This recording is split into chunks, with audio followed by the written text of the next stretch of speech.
Hey everybody, it's PartyElite, and today we're taking a look at the most exciting city building, sim, and management games slated for release over the course of 2023. I've released a separate video focused on strategy games of all kinds that you'll find linked in the pinned comment and description down below, so make sure you check that out if you're interested in those kinds of games. And if there's anything you're looking forward to that you don't see listed in this video, feel free to let me know in the comments down below. I am always looking to add more to my radar, but for the time being, any game you hear about in this video is one I'm looking to cover on the channel one way or another, through reviews, previews, let's plays, and more. So, if you want to stay up to date with them, don't hesitate to subscribe. With all that said, and with no more time to waste, let's begin. Showrunner is right around the corner, slated for an early access release on the 17th of January, putting you in charge of your own studio, managing everything from staffing to amenities to casting to script writing, asking you to consider what it is people are looking for in a TV show, and asking you to design yours accordingly. For each show you produce, you'll have to sign a contract with a network, each with its own pros and cons, and then you'll need to determine its genre. Based on what you pick, you'll want to try and hit different key elements with each episode. If you're making a historical fiction, people might care more for visuals and action scenes, whereas if you're making a sitcom, you'll need to worry about the comedy and characters being top-notch instead, so on and so forth, mixing and matching between 6 key elements of plot, comedy, characters, drama, visuals, and action. Staffing will have an impact on this, as different writers, directors, editors, actors, and crew will be better skilled at different elements, each contributing based on their expertise, and their traits and fame will also determine if audiences are interested in your show for reasons beyond its quality. Their interpersonal relations and personalities aside, you'll actually be tasked with developing scripts for each episode of the show's season, and this is where things get particularly interesting as you play up to 5 different cards, balancing the resource cost of playing said card against the benefits it provides, from bolstering one of the many aforementioned key elements to introducing plot hooks and twists and more.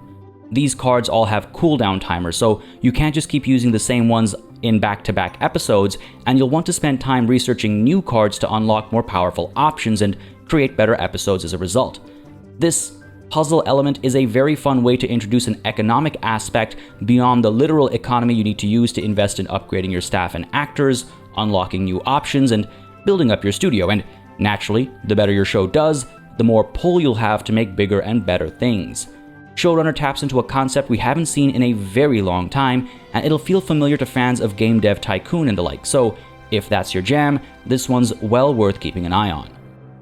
Surviving the Abyss is releasing on the 17th of January as well, taking the surviving series of games underwater after a stint on Mars and in the post-apocalypse. Set in 1976, you're put in charge of a deep-sea research station that's looking to perfect cloning technology while putting up with all the various troubles associated with being deep underwater. You'll establish a network of buildings connected through tunnels, you'll organize power and oxygen distribution, and you'll organize resource gathering and production alongside research and population management.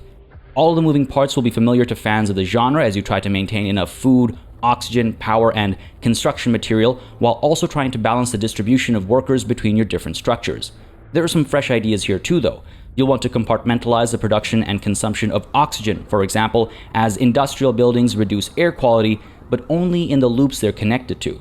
More directly related to the game's premise, you'll seek out various fauna whose genetics can be used to further your cloning program, and the vast majority of your population growth is the result of this cloning process, whose chance of success and potential results are determined by the species whose DNA you've collected and mixed together, sometimes resulting in specialists, mostly resulting in generalists, typically resulting in failure, and always resulting in people with extremely short lifespans even when you see success, which means you'll have to stay on top of population growth to stop everything from shutting down when you run out of people that keep your buildings operational.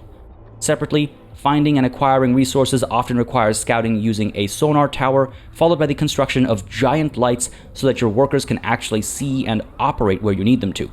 You'll establish docking bays and remote hubs, you'll organize the movement of workers and goods back and forth between them, and you'll also tackle random events, the need to keep people healthy, and the looming threat of something lurking in the dark. I love the prior 2 surviving games, and this one's looking like a great addition to the lot. The Last Starship is set to release February 2023, developed by the original team behind Prison Architect, and it's looking like a really fun space colony management type game where the scale looks absolutely immense, asking you to take care of the construction, crew, and management of not just one, but multiple starships that you design and administer while exploring the greater universe, fulfilling contracts, and fighting off dangerous enemies.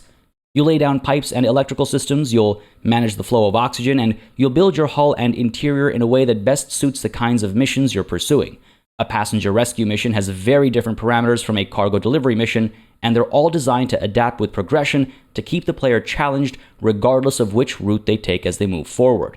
Resource acquisition is a base concern as you seek water, oxygen, and fuel, and it sounds like there are a variety of ways to go about acquiring what you need between mining, gathering, and presumably scavenging. Even combat sounds like it opens doors to player choice and strategy, where you can choose what kind of weapons you use, if you're more reliant on shrugging off damage or dodging it, and if you prefer to be a stealthier ship or one with superior firepower. All that might sound like bits and pieces from other games you've played before, but one of the key standout elements here is with how you can design and manage multiple ships that work in tandem. Actually, in essence, developing a whole flotilla of specialist and generalist ships to keep exploring the vast universe, engaging with all it has to offer. The pedigree behind the game is undeniable, and its complexity, breadth, and level of freedom are all compelling elements that have me very interested in how it develops. Kerbal Space Program 2 is finally set to release, albeit in early access, on the 24th of February 2023. I cannot wait to get my hands on KSP2. I have played many hours of the first game, and despite a somewhat rocky production at times, it looks like KSP2 is going to get us more of the same, with an upgraded look, a more approachable ship design system that doesn't eschew the deep rocket science of the first game, and a slew of new mechanics that push the game interstellar while exploring theoretical technologies that are currently being considered in the real world. If you're not familiar with the first game, it's probably the best space program simulator, using real theories and real science, but adapting them to a more tongue-in-cheek comedic world where you're in charge of your space agency in either a sandbox mode or a more linear mode that has you researching more and more advanced technology over time to be able to accomplish bigger and greater things as far as space exploration is concerned, fulfilling contracts, making money, rinse and repeat. From hopping from one side of the planet to the other, to sending the first of your kind into space, to establishing satellites, to landing on the moon, to landing on the furthest planet, and more, the experience is very hands-off with a very self-driven and challenging approach. It's a ton of fun. As stated, KSP2 will give us more of the same while looking better, but it will also allow us to establish colonies where we could previously only build science labs with very limited value. What's more, these colonies can act as remote launch stations, allowing you to launch interstellar missions from more viable planets, perhaps where gravity is lower or where the distance to exit the home system is shorter. While some of these features will be unlocked over the course of early access alongside multiplayer and resource management and requirements, it's really exciting to see the direction in which the game is headed, and watching the dev diaries is a clear display of the passion behind the game. Modding will also remain fully supported, which is great to hear, as the mod scene was absolutely huge for the success of the first game, opening up all kinds of ridiculously cool possibilities that either made aspects of the game easier or infinitely more complex in very compelling ways. I could go on and on about KSP2 for hours, and if you want to keep up with it, make sure you subscribe to the channel, since I'll definitely be covering it when it releases into early access this February. Terra Nil is set to release sometime in early 2023, listed as coming soon on Steam, and the so-called reverse city builder is perhaps one of the most charming and unique city building games I've had the pleasure of playing. The Steam Next Fest demo from early last year or so was a great opportunity to dive into what is ultimately a sort of puzzle management game that takes you from one desolate map to another, asking you to restore the local ecosystem with the help of a multitude of buildings, each of which change the map in specific ways or work in tandem to do so with greater combined effect. Some buildings generate power, others establish sources of water, others still grow forests or marshes, and eventually, as you cover an entire map with a base level of reclamation, you'll be tasked with fine-tuning its ecosystem to get the climate just right and rehabilitate it. It really is quite a unique angle, sending you from region to region, accomplishing your task, challenging you based on the required parameters you need to hit and the layout of the map you're starting on. I can see this being one of those games that one comes back to time and time again for short periods of play, and I definitely enjoyed my time with the demo and cannot wait to get my hands on the full game later this year.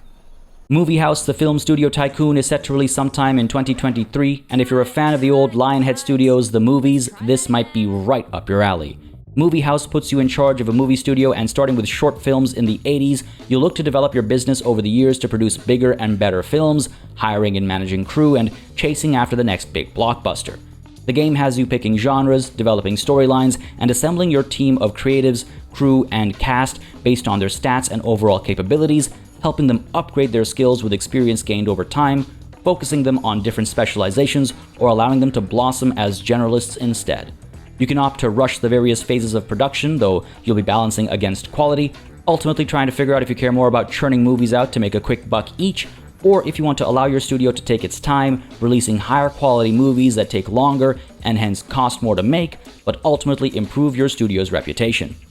For each movie, you'll determine the genre, the core plot, the locations, the construction of sets, the development of props, the filming budget and how it's allocated, the casting budget, and the cast itself, picking people based on their traits, how many fans they have, and their skills. There are so many variables to explore and so many layers to peel back, it's really quite exciting to see. Beyond picking all the moving parts, you'll have to tackle the occasional production speed bump dealing with events where you'll need to make a decision about how to proceed, and once production is complete, you can go looking for distributors in the hopes of actually making your money back, maybe needing to enter the festival circuit to generate buzz to get people interested. As you try to win festival awards, you'll get involved in interviews, trying to further generate buzz and interest, and if all that fails, you can just self-distribute instead. You'll hopefully make money on each release, and you'll explore skill trees for your staff, you'll research new concepts and technologies, you'll produce bigger and better films, and on until you're a household name, or you go bankrupt. It's pretty cool to see so many moving parts about the film industry all represented fairly accurately, albeit in a more understandable and approachable way, of course. From the impact of reviews and magazine articles, to the importance of festivals and distribution deals, to the representation of various departments like prop making and location scouting. It's fantastic. This is looking like quite a deep Tycoon-style game, and I'm really looking forward to getting my hands on it later this year. War Hospital is set to release sometime in 2023, and it takes a very interesting angle for a game set during a war. This one in particular is set during World War I, and has you playing as a British combat medic drafted back into the meat grinder of the war to end all wars. Acting on the French front, you'll be focused on taking care of the wounded, and in order to do so, you'll need to manage supplies, staffing, and the distribution of staff and wounded at your hospital alike, trying to keep multiple buildings operational, and trying to keep an endless flow of wounded soldiers alive. You'll research a variety of technologies to keep up with the volume and kinds of violence on the front, you'll upgrade your buildings to improve their capabilities, and you'll have to tackle the morale of your hospital to ensure people don't lose hope amidst the chaos. You'll deal with triage, trying to figure out who needs help more urgently, reading through their specific circumstances and making decisions accordingly, and each operation will require different resources on hand to successfully complete, with each wounded soldier living on a tight timeline that ends in their death should you fail. At the same time, you'll use scouting balloons to help keep an eye out for what's available in the area around your hospital, and it looks like your work will include managing missions along the front that involve recovering the wounded, acquiring resources, and more. The moral dilemmas, the decision-making, the setting, the theme, there are lots of interesting elements that'll make War Hospital unique, and I cannot wait to check it out later this year. Park Beyond is set to release sometime in 2023, and I've been looking forward to it since it was announced a couple of years ago now. For the longest time, we didn't have too much to go on but a trailer and a Steam page, but as of the middle of last year, some preview footage started to make the rounds, and I'm really excited to get my hands on this one. For the most part, you can expect the typical moving parts associated with the theme park tycoon genre, managing staff, pricing, wages, guest happiness, etc., but where things get really exciting here is with the level of customization as far as ride design is concerned. Sure, games like Planet Coaster have mind-blowing levels of customization already, but Park Beyond wants to take it a step further. Park Beyond wants to set aside the limitations of petty things like health and safety, and at times, gravity. You'll design roller coasters with massive jumps, launching the cars out of a cannon, converting them into gliders, or bouncing them around with springs and trampolines. You'll build fun houses with floating rooms. You'll have giant moving statues. You'll fling parts of pendulum rides up into the air, separating them from the main structure before catching them on their way down. You'll... well, I could go on, and that's exactly what has me excited. I love a good management game that's grounded in reality, but it's nice to sometimes set all that aside for something truly wild and strange like this. The whole impossification angle, as the devs call it, is an absolute joy, and I cannot wait to use what looks like a very solid set of construction tools to build my own zany theme parks. I've got my eyes on this one for sure. Manor Lords is likely to release sometime in 2023 after a very solid playable demo at the end of last year during the October Next Fest. If you watched my video about my most anticipated strategy games of the year, you'll know Manor Lords featured there as well. I just honestly feel like the game is equal parts city builder and strategy game, so I've included it here as well since it's worth mentioning twice. While the strategic side of things involves diplomacy with fellow lords and the escalation of said diplomacy to war and battles that you control in real time using formations, terrain, and tactics alike to overcome the enemy, the city building elements are a core aspect of the game and arguably the bigger side to it all. Heck, even the soldiers who fight your battles are actual people from your town, with their deaths impacting both population and productivity. To that end, you'll have a plot of land to develop from nothing, working around groundwater reserves, soil fertility, outcroppings of rock and ore, animal migration, and more. You'll collect taxes, you'll build up industry, you'll establish your manor, and you'll set up familiar production chains to keep the people of your humble town happy as you unlock new technologies and production methods, explore new options, and perhaps expand to adjacent plots of land too. It all sounds fairly familiar, sure, but the level of detail here is astounding, asking you to consider leaving land fallow so that it becomes fertile once more, or allowing you to build historically fitting burgage plots where people live, but also produce some form of resource or another. Eggs from their chickens, milk from their goats, or vegetables from their vegetable gardens. All this is combined with a very detailed approach to how resources are processed. Hunters have to chase down animals that migrate away from human activity. They bring the corpses back to slowly skin and butcher them before those same goods can either be further processed or sold at the marketplace to the townsfolk or traveling merchants. Beyond all these deep mechanics, a plethora of resources, both common and uncommon in the genre, and a dedication to historicity, the game also looks absolutely gorgeous. Perhaps the best looking game in the genre, in fact. I'm really looking forward to Manor Lords, and I can't wait to showcase it on the channel. Laysara Summit Kingdom should be releasing sometime in 2023 with a slight delay to its plans to release in Q1 as per a dev diary released in December. This is another really special looking game in the city building space where you're tasked with developing your city on top of a mountain, bringing with it a unique set of challenges that make sense only within the context of the setting. Each mountain will provide its own set of challenges as vegetation zones, weather conditions, layout, and resource availability vary, and you'll need to consider how these are impacted at different height levels of the mountain as you proceed too. Your ultimate goal is to establish a temple at the very peak, but in order to do so, you need to slowly make progress higher up the mountain, gaining or losing access to various resources as you do so. Farming might be easier at the bottom of the mountain, but wood might be more plentiful higher up, and incense even further. So, you'll need to establish a transportation network not just to spread goods around at any one level, but between them too, ensuring that people are well fed, well clothed, and otherwise kept satisfied with luxury goods as well, with different classes of people wanting and doing different things. From commoners and lowlanders to monks, each member of society has their duties to uphold and their desires that you'll need to help fulfill. While all this is happening, you'll also need to deal with one of the biggest potential threats to your people: avalanches. Even here the game gets clever, allowing you to see exactly where snow is accumulating, building structures to trigger them before they grow too large, or letting nature take its course, causing mass destruction anywhere you haven't built up trees or structures to slow the flow of snow down. From producing yak's milk cheese to developing a vertical transportation network for your goods to fighting off the forces of nature, Laysara Summit Kingdom has a lot of clever ideas, and it's looking absolutely beautiful while executing them. I can't wait to check this one out. Synergy is set to release sometime in 2023, and from its beautiful, vibrant, and unique art style to its Frostpunk-esque city-building survival set in an unforgiving biome, there's a lot to look forward to here. Situated on a hostile planet, you'll be responsible for building up your city, dealing with natural disasters, extreme weather conditions, and resource gathering and management, all while exploring the greater planet on which your city is situated, looking to satisfy not just the physical and mental needs of your citizens, but to do so while living in harmony with the planet's indigenous flora and fauna alike, and while tackling moral dilemmas and decision-making situations that'll often leave consequences for much further down the line. You'll pick upgrades from the tech tree and the dogma tree alike, with the latter sounding more spiritual in nature, and you'll look for ways to maintain people's hope as they struggle through resource shortages, harsh conditions, malnourishment, and a variety of diseases, while also finding ways to tackle the threats of each biome separately, where each tile belongs to one of the many biome types of the game, each of which provides its own benefits and troubles. Every grid tile has unique properties with regards to heat, humidity, organic matter, and minerals, and each biome will see variations of these aspects, resulting in some spaces being better for mining minerals and ores, others being best for acquiring water, and others still being best for one kind of farming or another, all depending on specific details.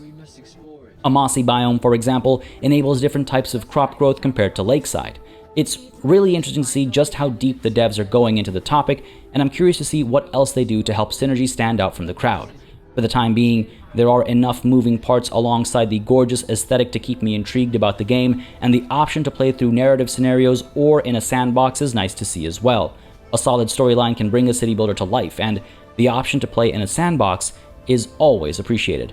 Either way, I'm looking forward to this one. Thrive Heavy Lies the Crown is set to release sometime in 2023, and it explores a fantastical world in which you build sprawling medieval-style cities while juggling resource management, population happiness, technological advancements, the threat of enemy invaders, and a moral compass. From the look of things, you'll be able to expand your cities quite a bit, growing from plot to plot, establishing distant trade outposts and minor satellite settlements as you use up your finite local resources and seek out more elsewhere to fulfill the growing needs of a burgeoning city, going head-to-head with other cities, declaring war, and engaging in siegecraft as both attacker and defender. Beyond the city building and warring elements, the game leans hard into a morality and event system, not only asking you to make decisions that might have long-term consequences, but also asking you to consider whether you're a benevolent or tyrannical ruler, with either option being viable for success, and the difference between them sometimes unclear. Your moral compass will pair with other decisions you make to determine what options are available to you and the buildings within your cities, and from the sounds of it, this will often impact productivity and what options you'll have in terms of construction to begin with. City builders are looking for ways to innovate these days, bringing in some outside concept or another, and the morality system works really well in my opinion. I'm curious to see just how deep it goes. Outside of all these systems working in a narrative-driven single-player experience, you'll also be able to play with up to 4 friends in multiplayer, which really stands out as an interesting opportunity in a city builder. I'm excited to see how Thrive Heavy Lies the Crown plays when it releases later this year. GORD is set to release sometime in 2023, billing itself as an adventure strategy game, though a large part of it is focused around city building in a particularly dark and unforgiving universe, which is why it has a place in this video. You are the leader of the Tribe of Dawn, venturing deep into forbidden lands, and beyond the typical aspects of city building such as building structures, acquiring resources, fulfilling needs, etc., you'll also chase after quests that further impact the personalities of your tribesmen alongside their well-being and fate. Enemy tribes and gruesome monsters inspired by Slavic mythology will constantly threaten your town, and at times you'll venture away from your town to tackle them head-on, as directed by an AI-driven quest system that generates main and side quests alike, keeping things fresh with each playthrough, opening up the opportunity for replayability. With its dark and gritty angle, the game delves deep into a sanity and burden system where everything from illness and hunger to the death of their kin can have an impact on people, and if you don't keep an eye on it, people will start to suffer mental breakdowns and might even decide to flee your rule. Meanwhile, appealing to the gods might provide you with powerful abilities with which to protect your town and go adventuring, allowing you to conceal areas from your enemies, gain control over threatening beasts, or turn an unholy rage against all who dare to oppose you. GORD has a lot of fresh ideas that it's bringing to the city building space, having you balance faith, sanity, and growth, and challenge you in a way city builders don't typically, asking you to go on quests and fight legendary monsters and enemy tribes alike. I'm looking forward to getting my hands on GORD. Abyssals is set to release sometime in 2023, and it's another deep-sea city builder with survival elements that I'm looking forward to, this time set after the Earth has been destroyed, and on a distant planet, Abyss 62E, an ocean world that could potentially be colonized into an underwater heaven. Unfortunately, that seems to not be the case, as you must struggle with a toxic environment shrouded in complete darkness where the sun's rays cannot reach the ocean's floor. You'll need to seek out extremely scarce resources while managing the production and distribution of oxygen, the construction of light sources that keep dangers at bay, and the research of technology that allows you to explore more and more of the planet. We don't know too much about Abyssals, but the UI we've seen in screenshots implies the need for population and resource management alike, as well as supply chain management between simple and advanced industries, resource gathering, and a military as well. I'm curious to learn more about this one, and I'll be keeping an eye on it for sure. Nebula is planning a closed beta at some point this year, hopefully to be followed by some kind of release or another shortly after. It had a very successful Kickstarter at the end of 2022, and everything I've seen about the game so far has been extremely promising, putting you in charge of a colony that has adventures not just in space, on board its ship, but across multiple planets too. You'll explore millions of star systems and planets, engaging with a vast array of factions and environments alike, completing quests, seeking rare resources, digging up mysterious secrets, establishing trade, researching tech, and overall crafting your own story in an absolutely massive, galaxy-sized sandbox. The scale here is immense, and I really like the blend of starship and planet-side colony management. There are some things that you can only accomplish on one or the other, and as you grow more successful, your operations can become more lavish and opulent, building massive gardens on your starship full of exotic plants you collect, constructing massive sleeping quarters, developing opportunities for trade, managing more and more complex production chains. It's pretty wild. You'll manage colonists, schedules, and relationships, and each character in the game has a unique set of simulated physical and personality traits, as well as skills, needs, abilities, a personal history, as well as motivations, which all influence how they interact with the world and each other. Characters can fall ill, they can get injured, or they can suffer through mood swings that impact their productivity, and you'll need to look after them and harness their growth over time as they become more skilled and capable. You'll be able to influence others to join your colony as you travel the galaxy, and you'll engage in diplomacy with alien species, sometimes having it all go sideways and finding yourself with the need to defend yourself with those weapons that you've hopefully crafted. Again, the sheer variety of options here is absolutely ridiculous, and the scope of the game looks amazing. I cannot wait to check this one out, and maybe even try out the multiplayer mode as soon as I can get my hands on it. Nebula is definitely one I'm keeping my eye on, and if you want to keep up with this development and release, you might want to subscribe to the channel for exactly that. Might of Merchants is currently listed as to be announced, and it might not even release this year, but I really felt the need to bring this beauty to your attention ASAP because it's going woefully underappreciated, and I want to bring more eyes to it. The game looks absolutely gorgeous, with entirely hand-drawn art working in tandem with clever code to create a beautiful top-down world in which you play as a merchant.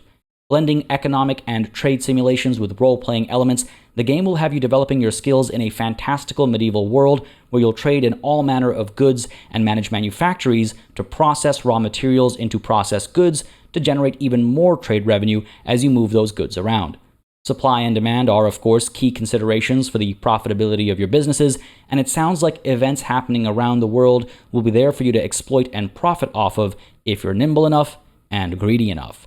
As your business sees success, you'll be able to invest your earnings into growing your business further, constructing even more new buildings, upgrading old ones to make them more attractive to workers, and presumably pursuing new kinds of industries to produce new kinds of processed goods as well. You'll deal with troubles such as burglaries, sickness, and natural disasters, and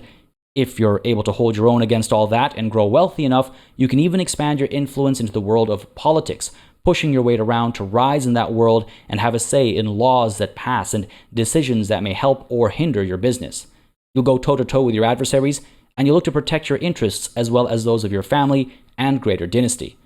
This massive undertaking is being executed by a solo developer, and everything I've seen so far is extremely impressive and promising. The developer is very active on Twitter, constantly sharing updates and development, and that gives me faith that a really cool and compelling game is in the works here. I cannot wait to check this one out. Frostpunk 2 is listed only as coming soon, and though a leak suggested it might release in early 2024, the developers have confirmed that the leak was incorrect, so there's hope yet for a late 2023 release date. If you haven't played the first game, Frostpunk was an absolute genre-defining title, setting the bar for survival city builders in a way pretty much no game has been able to match since. It is a visual dream, it has unique city building concepts, and it has some real grit to its moral dilemmas, where eventually you're so worn down by the pressure of trying to survive in a Victorian-era ice age that forced child labor and leaving amputees to die start to sound like the good guy decisions. There's so much to love about the first game, and with such an excellent foundation, I'm looking tremendously forward to the sequel that seems to continue the story during this ice age set 30 years down the line, where coal is in the process of being replaced by a new resource: oil. Class struggles, resistance to change, and desperation will cause tempers to flare as conflicts between factions rise, and you'll need to make sure everybody stays united in an effort to survive not just the harsh climate, but outside threats as well. We haven't seen too much about what's new in Frostpunk 2, barring what I've mentioned here already, but the dev diaries have been really interesting, giving us some insight into the dark world that we'll be diving into when the game eventually releases. I can't wait for that time to come. The first game constantly gets my praise, so I have high hopes and expectations for the sequel, and I'll definitely be covering it on the channel as soon as I can.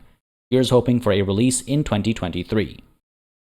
There you have it, folks, my most anticipated sim, management, and city building games of 2023. Remember, for upcoming games more in the strategy, 4X, and tactics worlds, you should check out the video I've linked in the description and pinned comment down below, as well as on screen at the end of this video. And if you have any suggestions of your own, feel free to leave them in the comments down below. If you came across a game here that might otherwise have been missed, maybe consider dropping a like, and of course, make sure you subscribe if you'd like to keep up with the games you've seen in this video.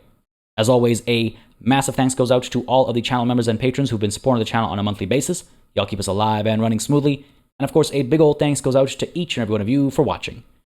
Until next time, cheers.